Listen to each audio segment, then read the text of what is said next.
I'm going to walk through my top places on the Appalachian Trail that I loved as an Appalachian thru-hiker. So back in 2009, I thru-hiked the Appalachian Trail, 2,178 miles. I get asked all the time, what are my favorite places on the Appalachian Trail? So here it goes.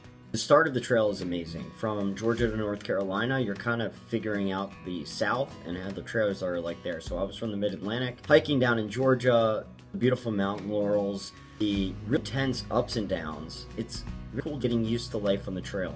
It's a lot of green tunnel because the Georgia part of the trail is very cool. Then what I'd say maybe underrated was crossing over Watauga Dam. So this is a big dam. There's a lot of space. There's a lot of open area. There's oftentimes like there, and we actually had some trail magic there. There's a new dam. I think they filmed The Fugitive there, and it's exciting to be able to look north into the Smokies and get excited about going into the Smokies. The next place I'd say is Hot Springs, North Carolina. This is a small trail town in North Carolina. There was a rural hostel, I don't think is there anymore, that a guy who loved thru-hikers had turned into a hostel. Very cozy little town. You can walk around. There's the having hikers going in and out of the diner and do some shopping at the local grocery store. A really nice respite from camping in Smoky Mountains National Park. Not really tour groups or anything like that, so it's quiet, nice town. The next spot that I don't hear mentioned is Roan Mountain, Unaka Mountain, which are just north of the Smokies in Tennessee, and this is kind of two balded gaps that come in and out between the towns of Roan Mountain and Elk Mountain, North Carolina. And where the longhorns are, you see for miles and miles. There's no trees on the top of these. It's a really unique environment, not something that I'd seen in the Mid-Atlantic and not something I existed in the United States. I mean, it's almost like something you might see in England or Scotland. You have open, grassy fields and pretty large 2,000 to 3,000 foot mountains with no rock showing and no trees on top, so you get incredible views. I think another spot that's underrated, Grayson, Highlands area, not where the ponies are necessarily, but in southern Virginia, the trail goes through some beautiful farm country. And you're sort of in and out of cow pastures, at times even walking through cow pastures, up and over fences. And you're going through a very pastoral, bucolic part of the country. And the hiking is not that hard. You get to see all these old rustic barns. And you just get long stretches where you get to peek into the life of southern Virginia farming. During the spring and summer, this is a very beautiful place. It's quiet, it's calm, there's not a ton of hiking traffic on the trail down there, and it's kind of fun to not be in the green tunnel. It's fun to be going in and out of farms and walking over fences and crossing dirt roads or gravel roads in the middle of southern Virginia. It oftentimes makes it feel like a bit more of adventure when you're kind of getting out of what they call the green tunnel and doing some slightly different things. It's really amazing how, when you're hiking, you do get excited about things like hitchhiking into town and things like that, which might actually sound scary when you're not hiking. So the next place I really enjoyed was Roanoke, Virginia. This is a small town in southern Virginia. We stayed at the Howard Johnson Hotel, and they had a breakfast buffet, simple hotel with a pool. It's a relatively mid-sized town there, pretty close to the trail. We're able to get a respite, and I just have really good memories from there. It's kind of a trucker stop. It's on the highway. Not a place you would necessarily go to see as a tourist, but for an Appalachian Trail thru-hiker, it's a place where you can take a break, do your shopping, and you get some beautiful views of the rolling hills. So great memories there. The next part of the trip goes all the way through Virginia. You know, we kind of get into Virginia now. Virginia is a very big state. It's the longest state on the Appalachian Trail. I believe it's 500 miles, so Virginia is vast, and I think a lot of people tend to focus on Shenandoah, which is a beautiful place, but it's also a little bit more crowded, and there's a lot more rules and regulations surrounding Shenandoah. So what I'll mention here is the Blue Ridge Parkway. In the middle part of Virginia, you have the Blue Ridge Parkway, which eventually becomes Skyline Drive. In areas like Buena Vista and Rusty's Hard Time Hollow is there near the trail. That's a famous hostel. And then you kind of get all the areas south of Rockfish Gap, start of Shenandoah National Park if you're coming from the south. And what's really cool about this area is that past open spaces, there's not a lot of road crossings. It's not heavily hiked. I mean, there's obviously hikers out there, but it's not a very popular part of the trail. There's a lot of bridges. It's a little bit easier hiking, but you still get amazing views. Southern Virginia, probably one of my favorite parts of the trail. Next spot, really cool, southern Pennsylvania. We'll skip over West Virginia and Maryland. Those are pretty nasty sections of the trail, even though that's where I'm from.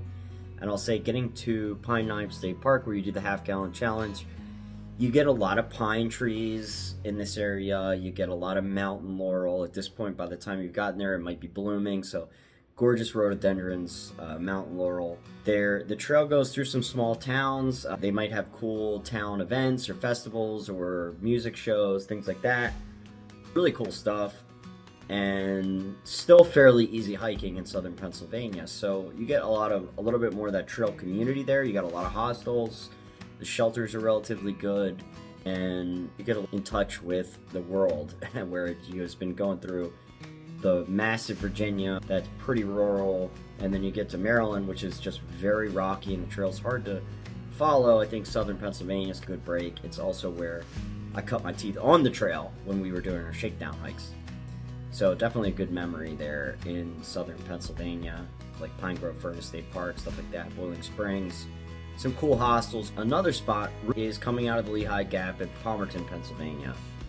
This is a super fun site, so it means that there was a massive amount of toxic debris left from some of the different types of smelting and mining practices that were happening there. And so it's weirdly like lunar landscape. It gets super hot in the summer, but you get a really nice hike straight up out, a tough hike out of the gap from the Lehigh River up into the Palmerton. Super fun site. You can always go into town. They got a nice grocery store. It's kind of an old Pennsylvania mining town, which can be really cool because these towns are very chill. You know, it's not like hustle and bustle. You could take your time walking around. Nobody cares if there's stinky hikers walking on the street. This doesn't seem like they care. And you could kind of lounge around, you know, sit in the parking lot and eat your mac and cheese or whatever you want to get at the grocery store. And just very good memories, these places where you can come and go as you please. They're hostels where you can show up whenever you want, leave whenever you want. And it's a very community, come and go as you please feel, when there's always somebody hanging out at a hostel or at one of these shops. Because they're so close to the trail, there's almost always some kind of hikers that are there, and they become makeshift or ad hoc meeting sites, which is really cool and hard to describe that level of engagement. Now, I will skip up to northern New Jersey and Unionville, New York, where there's a guy named the mayor who had an awesome hostel. He ran a hostel both in his garage and in his house. He kind of gets put wherever. You hang out on his back porch, you meet other hostels, you drink beers, you share gear tips. This was the first time that we met southbound hikers coming from Maine down. So kind of the first time we got word from hikers as to how the trail was ahead of us. And you really have this sense of astonishment because the north part of the trail is seen as being really difficult. So when you see people that have come that way, there's a sense that between the two of you, you've actually done it. You've completed the trail. So whenever you find somebody going the other way, you can talk to them and hear the war stories, and it adds some excitement. So Unionville, New York, it's the first time that we met people that have been going south, so it has a special place in my heart. It's a cool little town, and now you're finally kind of getting up into the northern states where there's less road crossings and back into more interesting parts. So northern Pennsylvania, New Jersey, kind of overcrowded places, even parts of New York, Connecticut, still very crowded parts of the trail, but there are these special spots that I remember that I wanted to share. The next place I really remember well is Dartmouth, New Hampshire. Really being a school that I actually looked at, didn't ever apply there, but thought it's such a cool little town surrounded by Dartmouth College, and there's a cool places to walk in and out. Nice, really nice co-op, a burrito shop, some cool cafes. It's probably the most culturally diverse town on the Appalachian Trail, which is really neat. You get a really nice mix of outdoor spirit with the academic excellence that comes with Dartmouth, and they have the campus that's really beautiful, and you sort of walk right by it. There's a shelter not far from the college, which almost seems a little bit risky to put a shelter close to frat houses, but it was really nice.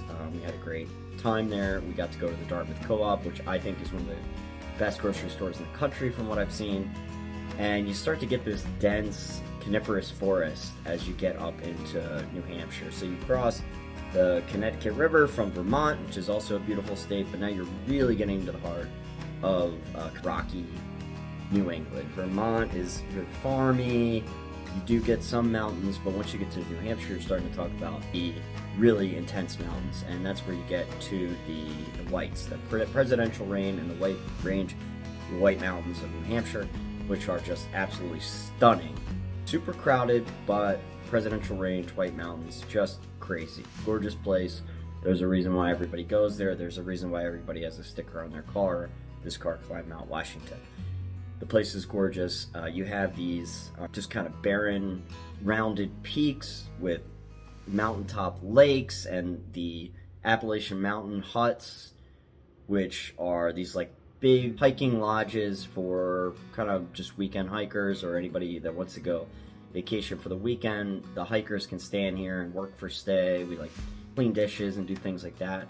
But the views are absolutely insane. The park is pristine. You get massive looks out into the Presidential Range, and that area of the country is just stunning views, stunning peaks, and really like a lunar landscape with the granite face mountains. And the White Mountains have so many different sub-ecosystems, so you get anything from a coniferous forest to bald mountaintops to lush deciduous forests with creeks, and you get rapids and you get slow flowing creeks. It's a beautiful place. So highly recommend the White Mountains, and a lot of tough hiking there, but well worth it. Kind of the next area that we really loved was the 100-mile wilderness in Rangeley, Maine. This is the most remote part of the Appalachian Trail, and the area around central Maine is just ridiculous. It's super remote. The roots of the pine trees come out onto the trail. It's very wild, and you don't get too many road crossings here too, which is special. I absolutely love that part of the trail. We swam in all sorts of pristine lakes in Maine. Like, Maine has a ton of lakes, but the grass and rock tops where you hike up onto these tables in Maine, it has the coolest mountains. It's just such a vast wilderness up there, and there's just a sense of calm in Maine. It's not really part of the East Coast Metroplex anymore. It really is vacation land. It's a sense of peace up there that you don't get anywhere else on the East Coast. And then really the final spot is Katahdin. You get to the Birches Campground, and the Birches Campground is kind of the final shelter point, camping place on the whole trail, and it's in Baxter State Parks, kind of right at the base of Mount Katahdin. And this is the epic finale to the Appalachian Trail, and any hiker is going to have incredible memories from their last days on the trail. And Mount Katahdin is a spectacular mountain. It's a crazy climb. It's one of the highest climbs in the whole Appalachian Trail. I think it might be the highest vertical climb. All sheer rock face, lots of reinforcement bar, and crazy vertical. And you get up there, and it's just, we didn't get any view, but it was just absolutely incredible to finish the trail after 97 days. And any hiker is going to have just such insane memories from that spot, and myself included. If you guys like this video, please, actually like it, share it with somebody.